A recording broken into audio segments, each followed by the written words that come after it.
Hey YouTube, this is Prometheus, guys, giving you more of the meta. So I'm going to go ahead and show you a full scheme that I've essentially broken down, labbed myself. It's probably one of the more unique schemes out there. Is it the best schemes out there? No, but it definitely is going to be something that most players are not going to see online. This is out of the spread offense. In particular, the formation we're going to come out of is our base formation. It's going to be the shotgun Y trips offset. We'll jumping into like 4 other formations, 5 other formations off this, which are quick audibles from setting this up.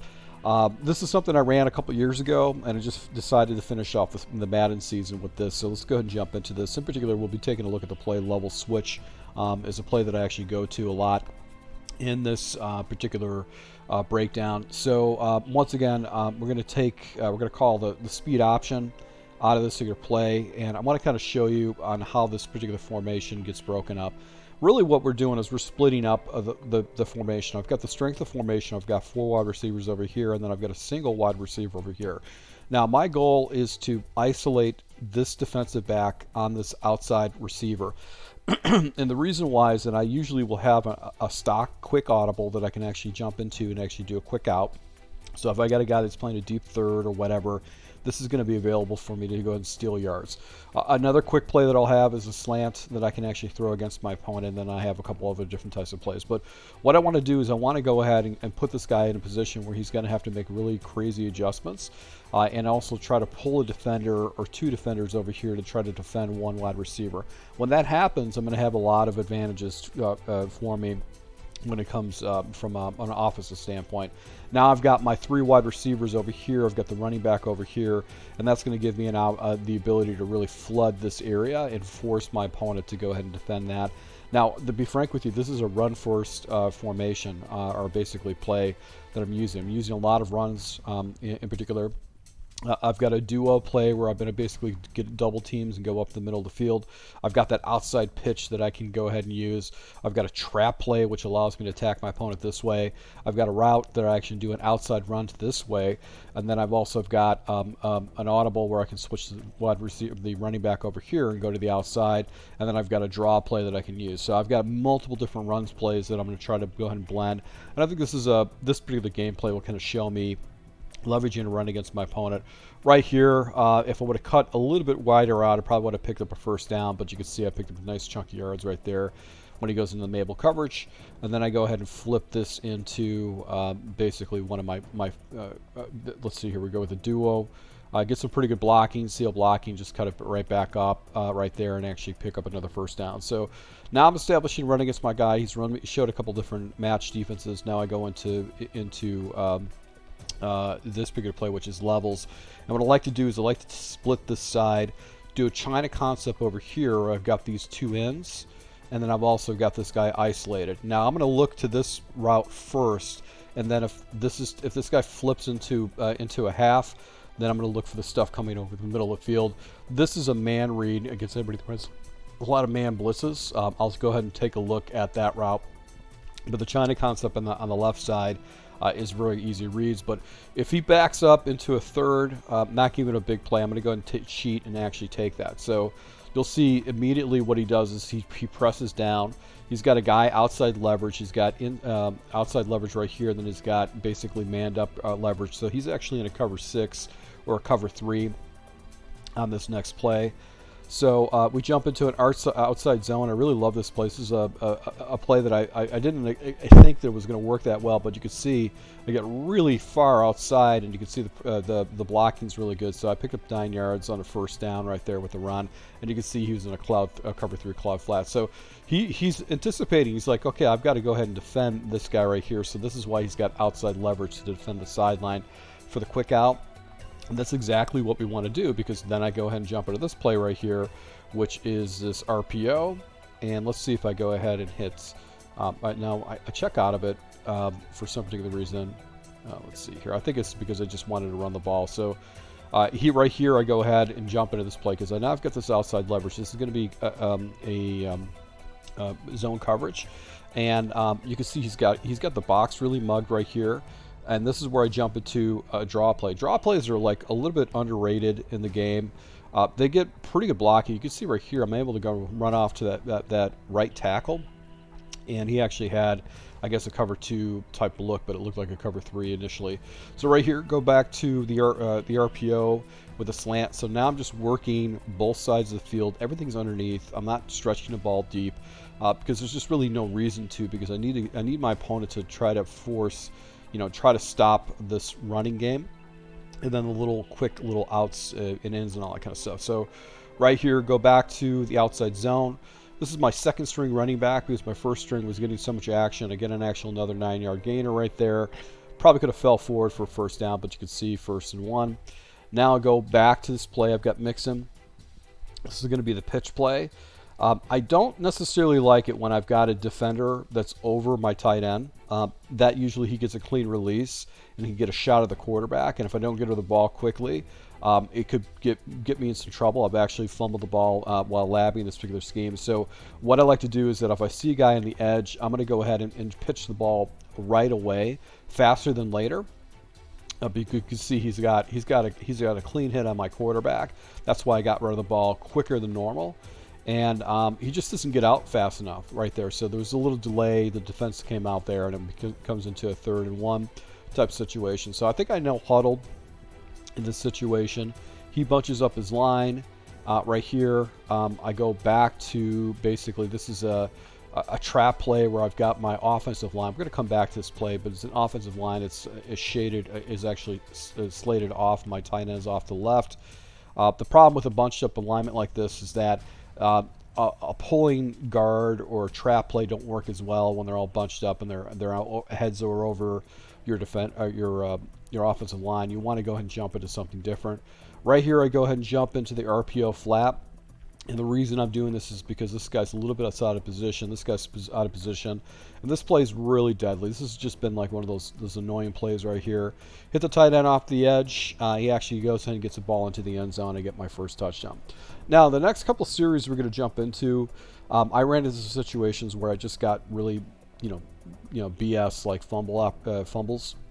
I probably should put up 4 scores against this guy, but he got turnovers on me on fumbles that typically don't happen a lot. I'm finding it's actually the team, the Texans. I'm fumbling the ball a lot with them, and it just might be the way that the roster's built.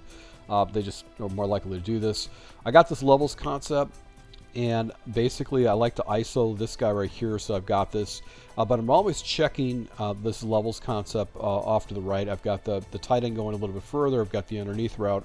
I'm going to put this guy right here in conflict and kind of go from there. He comes down, and I actually go ahead and just hit him right over the top with the tight end with 1 minute and 30 seconds left right there. So I'm trying to get the ball down the field against my opponent because I want to get in field goal range to go up by another possession going into the half. Right here, I jump into play. This particular route is really, really unique. So if these guys actually carry up, this guy will be open, and you can actually run up and get an easy, 10 yards and get a first down with it. I'm really watching this defender and then watching this defender. And if this defender comes down, usually this means this guy's going to be over the top of it. If this defender actually floats up, that means I can hit this guy right here. Now, I'm watching the progressions with this, and you'll see that this guy slides out.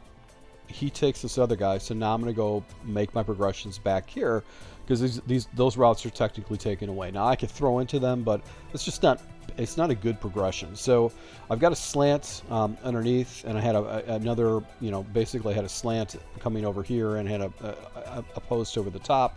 So I'm just going to kind of look at the slant on the underneath and actually pick up the yards. I think what I do is I know huddle right here, and I'm going to go ahead and jump. He presses his guys down or jumps into like a cover 2. I go ahead and just hit him with a nice little run, and look at the run right here. Able to go and get basically down to the 33-yard line. I'm in field goal range right now with 50 seconds left. No huddle once again, and I'm going to go with the China let's see. I looked at China, then I got away from it. Now I'm going to go with levels. So the reason I'm doing this is because this is kind of like, once again, this is going to give me this high-low read progression. I've also got this guy in the seam, and against man coverage, this is going to be my check down right here where I'm looking at this. So I try to look underneath. The guys actually bail. So once this guy bails, I can actually check it to this running back. But I've got this little crossing route, and this guy's actually sitting down right here. Let's see if I check it to the running back or if I go ahead and check it down. Now this is where he gets a tackle right there. So I just didn't get rid of the ball quick enough. Watt basically goes ahead and gets a hit, sack, strap, just strip the ball away and actually puts me in a situation. So he ends up not scoring. Gets the ball in the second half and not score. I get the ball back. This guy was really struggling against my defense. Now I hit this guy with the basic China concept. He's got off coverage. You can see this guy coming down supporting. So then I'm going to go look to the China concept on the back side. And you can see this route right here. This guy's waiting to poach this route. So I've got really the two in routes that I'm looking at. And I just kind of threw it right past this user, knowing that he's going to start biting on that in the future, so I can go ahead and throw the backside in route when I need it. So let's go ahead and see RPO, off coverage right here. This guy's off. Usually he's going to try to play the outside. I'm going to go ahead and look to this route right here. Let's see if we stick with this particular play or if we jump out of it. Look at it. You can see right there, a defender comes down, Elliott, and actually plays it. He's actually kind of in a spot zone right there. So that was one of those situations where he actually kind of fell into my passing lane. So I got to put that in a mental note that he might have this guy into some type of a buzz coming down. So that little slant route is getting taken away. This guy's actually he's making solutions to some of the things I like to do, which is actually an indicator of a fairly smart Madden player. But fortunately for me, I've just got a little bit more depth to this book. So right here, going with verticals once again, and how I like to set this up is like so. And I'm really watching. This is my key defender. If this guy floats out, that means it's zone coverage. If he actually carries, it means I've got man coverage, meaning this should be open because of man coverage, and this will be open against man coverage. But if this guy floats, that means that this little line route right by the running back will be open. So we'll just go ahead and take a look at that. Guy floats out. You can see right here, tight end was wide open because this guy's supporting this fly route at the backside. I just get rid of the ball fast. So I just started switching over to the Texans, and one of the things when you switch quarterbacks, sometimes you can get away with certain throws with other quarterbacks that you can't get away with this. So that's one of the things that you got to be paying attention to. So right here, I think he takes a timeout, and I'm going to jump into let's see what play I come into here right here. So it's basically a 4th and 6 situation. I think I go into levels against this guy once again. He's got this guy pressed, so I'm not looking that way. I'm really looking at this combination over here. And if this guy bails out and actually plays this, I know I'm going to have a gap somewhere over here. So he's got two routes on top of each other. So I'm going to snap it. So he chases the first drag. I throw the back drag right there. It gets cleared out by the tight end. And it was basically an easy 10-yard gainer off of a 5-yard route. So that's what's one of the great things about using that China concept, is that it's very difficult. Now he actually brings another defender over here. This is kind of an indicator of like a cover 3 cloud, where you've got basically a guy that's going to come up into a third, but you got a guy down here that's going to play a hard flat. So right here, I go ahead and jump into basically an 0-1 trap. And the reason I've got 0-1 trap is look at this guy's alignment. He's got 4 people down linemen against my 6. So I should be able to get a nice little running lane against this guy.